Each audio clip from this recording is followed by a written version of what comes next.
ये कैसा सवाल है साहब?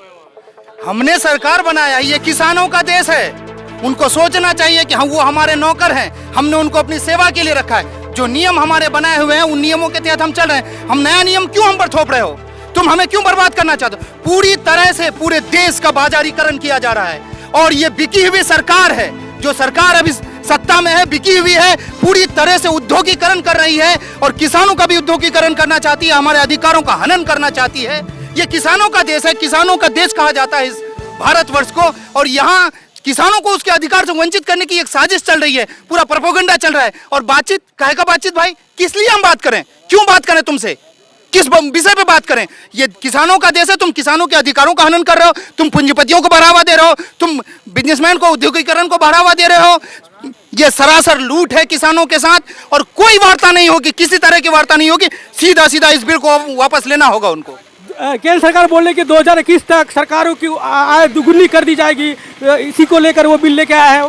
कौन सा केंद्र सरकार? ये झूठा नरेंद्र मोदी की सरकार। कहता था 15 लाख मिल जाएगा, मिला 15 लाख। कहता था बच्चों को नौकरियां दे देंगे, दिया नौकरी। कहता था तुम्हारे हाथ में काला धन आएगा, नोटबंदी कर दिया। उसके एवज में यहाँ लोगों के हाथ में गरीबी छा गई। लाइन में लोग लाइन लग करके नोटों के लिए नोटों को बदलने के लिए मर गए। यहाँ लोग परेशान हाल है साहब। तुम नोटबंदी के नाम पर हमें ठग लिया, हमें गरीबी दे दी, हमें लॉकडाउन के नाम पर बर्बाद किया। किसानों, हमारे मजदूर भाइयों को पैदल आना पड़ा है दूसरे प्रदेशों से। हम पलायन करने वाले बिहार के लोग हैं, हमें मजदूरी करना पड़ता है, पलायन करके हम लोग अपना रोजगार चलाते हैं। जो किसान की थोड़ी बहुत अधिकार बचे हैं उसे भी बर्बाद कर देना चाहता है। और एक बात सुन लीजिए, हमारे किसान भाइयों को ये कहता है कि खालिस्तानी आतंकवादी है। उन नामाकुल को पता होना चाहिए। पहले यूनिवर्सिटी के बच्चे देशद्रोही हो गए। उन्होंने अपने अधिकार की बात की तो यूनिवर्सिटी के बच्चों को देशद्रोही कहा गया।